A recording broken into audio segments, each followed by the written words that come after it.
أعوذ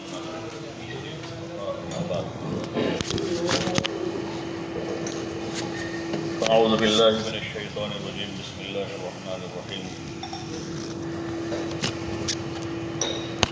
إن الدين عند الله الإسلام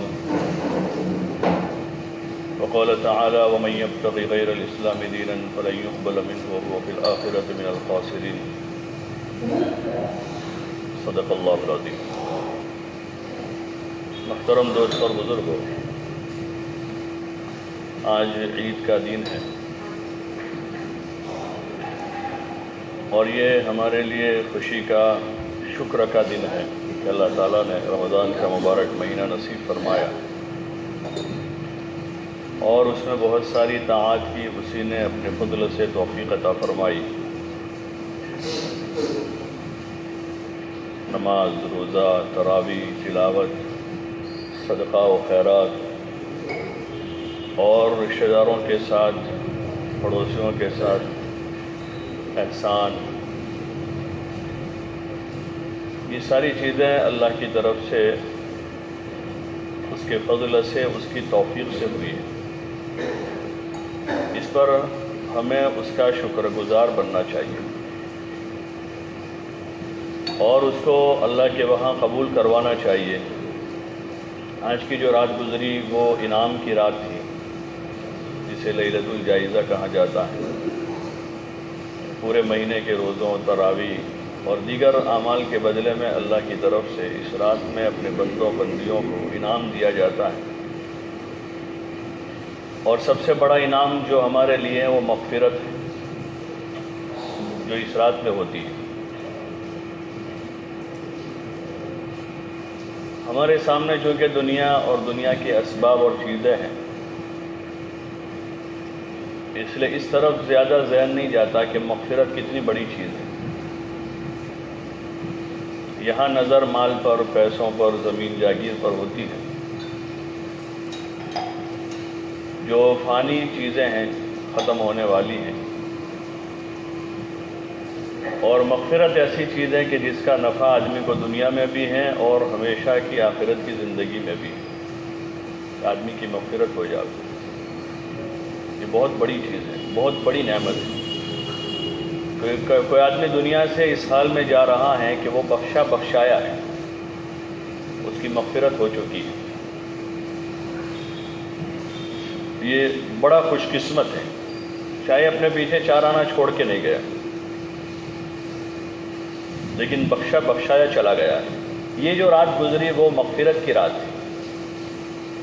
حدیث میں آتا ہے کہ فرشتوں کی جماعتیں اترتی ہیں اور اس رات عبادت کرنے والے، اللہ کے سامنے کھڑے رہنے والے، نماز پڑھنے والوں سے وہ مصافحہ کرتے ہیں اور بشارت سناتے ہیں مغفرت کی۔ تو یہی سب سے بڑا تحفہ ہے عید کا، جو اللہ تعالیٰ اپنے بندوں کو دیتا ہے۔ اس پر شکر گزار ہونا چاہیے، پر امید رہنا چاہیے کہ اللہ تعالیٰ نے، جس اللہ نے روزے رکھنے کی، نماز پڑھنے کی، تراویح پڑھنے کی، تلاوت کرنے کی توفیق دی ہے، وہ اسی لیے توفیق دی تھی کہ وہ ہمیں معاف کرے ان اعمال کے بدلے میں اور ہماری بخشش کرے۔ تو اس پر خوش ہونا چاہیے، یہ خوشی کا موقع ہے اور اس رخ سے خوشی ہے یہ۔ تو پھر غریب سے غریب آدمی بھی اگر اس نے نمازیں پڑھی، روزے رکھے ہیں، تراویح پڑھی ہیں اور اپنے بس کی عبادت کی ہیں، تو اس کے لیے بھی خوشی ہے کہ مغفرت کا تحفہ اسے مل رہا ہے اس رات میں۔ اور مالدار کو اگر یہ توفیق ہوئی تو اس کے لیے بھی خوشی کا دن ہے۔ اگر ان چیزوں میں کمی رہی ہے تو پھر آدمی کو اس پر افسوس ہونا چاہیے کہ میرے ہاتھ سے یہ رمضان گزر گیا اور میں اس کی قدر نہیں کر پایا۔ یہ افسوس کا موقع ہے۔ زیادہ چیزیں میرے پاس نہیں ہیں، کھانا پینا کم ہے، یا نئے کپڑے نہیں ہیں عید کے دن پہننے کے، تو یہ افسوس کی چیز نہیں ہے۔